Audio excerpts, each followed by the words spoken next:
이번 해 초에 전문가들이 이번 해 5월이 되면 모기지 금리가 5%대로 진입하지 않을까라는 말들이 있었던 5월이 드디어 되었지만 모기지 금리는 오히려 계속 인상해서 현재 낮은 7%대에 머물고 있습니다. 그럼 도대체 앞으로 얼만큼 더 기다려야 우리가 바라는 5%대의 금리를 볼 수 있을까요? 오늘은 여기에 대해 중점적으로 알아보고 현재 부동산 시장에서 일어나는 최근 상황에 대해서도 살펴보겠습니다.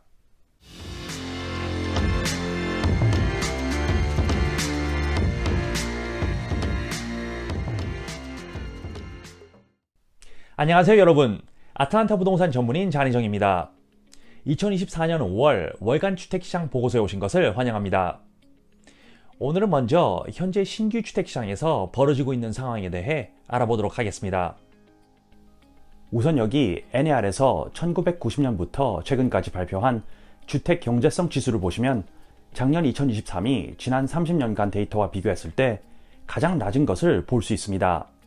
이 데이터는 매년 평균 주택 가격, 평균 모기지 금리, 그리고 사람들의 평균 임금으로 계산하여 주택 구매가 얼마나 경제적이었는지를 보여주는 것인데, 보시면 주황색으로 나타내는 2008년 대불황 기간에는 주택 가격이 폭락하면서 주택 구매가 매우 경제적이었던 것을 볼 수 있습니다.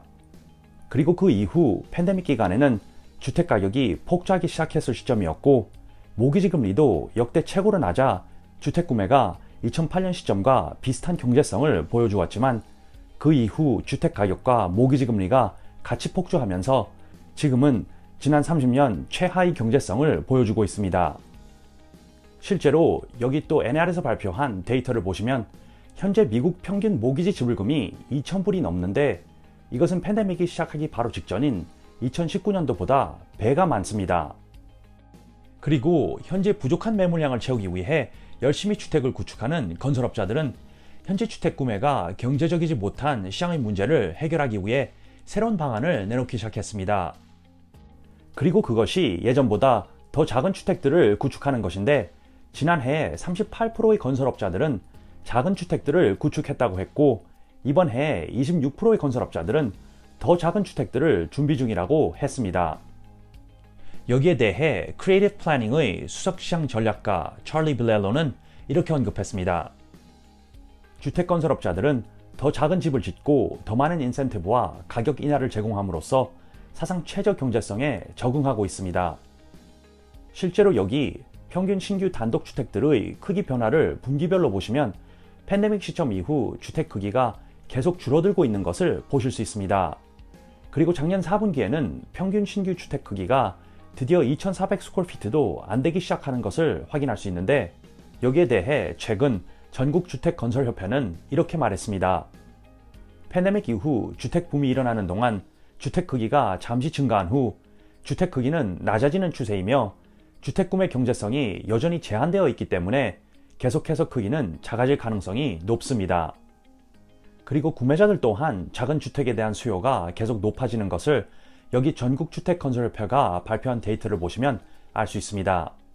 2003년부터 2012년 시점까지는 그렇게 큰 변화가 없었지만, 밀레니얼 세대들이 주택시장에 본격적으로 진입하기 시작한 2015년 시점부터 주택 크기가 많이 작아지는 것을 확인할 수 있습니다.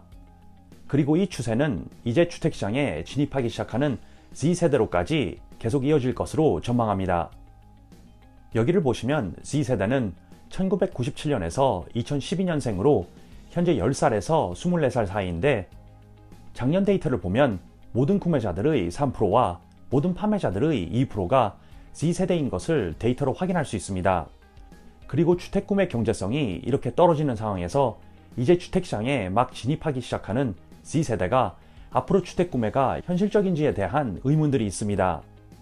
왜냐하면 여기를 보시면 현재 Z세대들의 인구수가 밀레니얼 세대들보다는 약간 작지만 베이비부머 세대들만큼 많기 때문입니다. 이렇게 많은 인구수가 앞으로 주택을 구매해야 하는데, 여기에 대해 존 버넌스의 수석 인구 통계학자 크리스 포러는 이렇게 언급했습니다.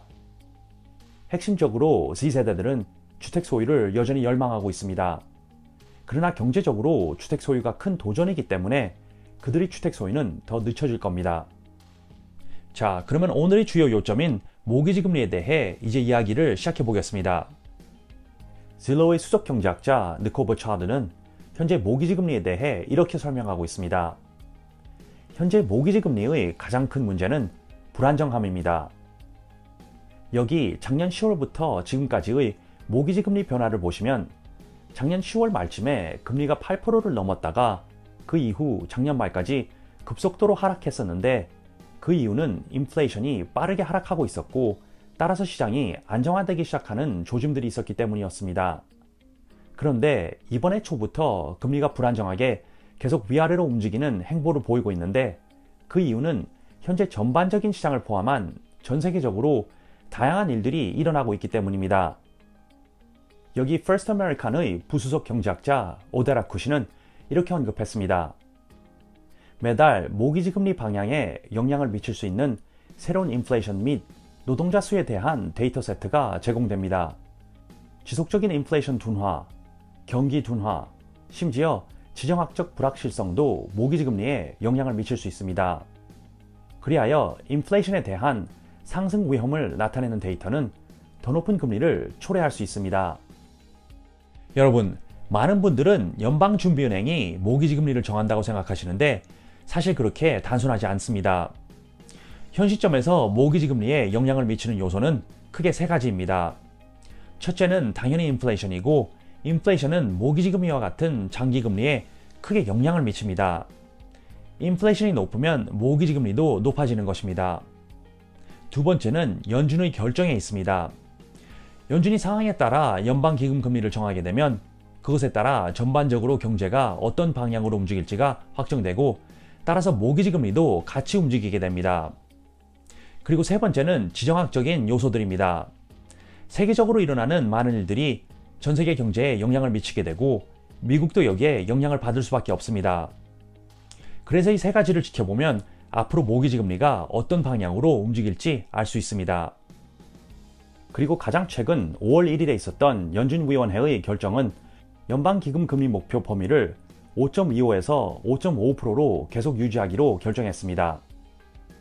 여기를 보시면 연준은 지난 2년 동안 연방기금 금리를 계속 올리면서 경제를 둔화시키려 했었고 그리고 그것으로 인해 인플레이션이 효율적으로 떨어지고 있어서 작년 9월부터는 중지하기로 했었습니다.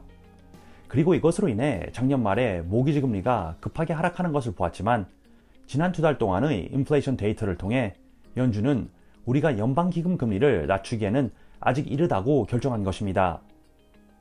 여기 지난 2020년 1월부터 매달 기록된 인플레이션 그래프를 보시면 2022년 6월에 가장 높았던 8.9%에서 연방기금 금리를 올림으로 인해 이후 인플레이션이 계속 하락했었지만 지난 2달 동안 인플레이션이 예상과 다르게 높게 측정되었습니다. 많이 높지는 않았지만 연준이 목표로 하고 있는 2%에 도달하기까지는 아직 시간이 필요한 것입니다. 그리고 이것으로 인해 모기지 금리도 영향을 받을 수밖에 없는데 여기에 대해 모기지은행가 협회의 수석경제학자 마이크 프래튼토니는 이렇게 언급했습니다. FOMC는 5월 회의에서 연방기금 목표를 변경하지 않았습니다. 경제의 견고함과 완고하게 높은 인플레이션에 대해 들어오는 데이터로 인해 첫 번째 금리 인하 시기가 바뀌었기 때문입니다. 우리는 모기지 금리가 올해 후반에 하락할 것으로 예상하지만 이전에 예상했던 것만큼 많거나 빠르지는 않을 것입니다. 여기 최근 전문가들이 발표한 모기지 금리 예측을 분기별로 보시면 오른쪽에 이들의 평균 예측을 보실 수 있는데 이번에 4분기에 6.5% 이하로 진입한다고 예측하는 것을 볼 수 있습니다. 그리고 내년에도 계속 금리가 떨어질 것으로 예측하는데 앞으로 금리가 계속 떨어질수록 구매자와 판매자 모두 시장에 더 많이 진입할 것입니다. 그리고 여기에 대해 브라이트 MLS는 이렇게 언급했습니다. 2024년 하반기에는 금리가 하락할 것으로 예측되지만 올해는 6% 이상을 계속 유지할 것으로 예상합니다. 그리고 앞으로 금리가 약간만 하락하더라도 더 많은 구매자와 판매자가 시장에 진입하게 될 것입니다. 여러분, 우리 모두가 참고 기다렸던 5%대의 낮은 금리는 현재 경제의 많은 상황들로 인해 안타깝게도 더 기다려야 하는 상황이 되었습니다. 그러나 앞으로 인플레이션은 계속 떨어져서 연준이 목표 삼은 2%가 될 것이고 이것으로 인해 기준금리도 크게 떨어지면서 모기지금리도 같이 인하할 것입니다. 그때가 되면 지난 몇 년간 주택시장의 고질적인 문제인 매물량이 또 이슈가 될 것으로 예측하지만 그나마 계속 많은 주택들이 구축되고 있어서 약간 안도가 됩니다. 오늘 제가 전해드린 정보가 여러분들의 부동산 선택에 조금이나마 도움이 되셨다면 좋아요와 구독 버튼을 꼭 눌러주시고 여러분들의 의견을 댓글로 남겨주시면 감사하겠습니다. 그럼 다음 달에도 중요한 부동산 정보로 다시 찾아뵙겠습니다. 안녕히 계세요.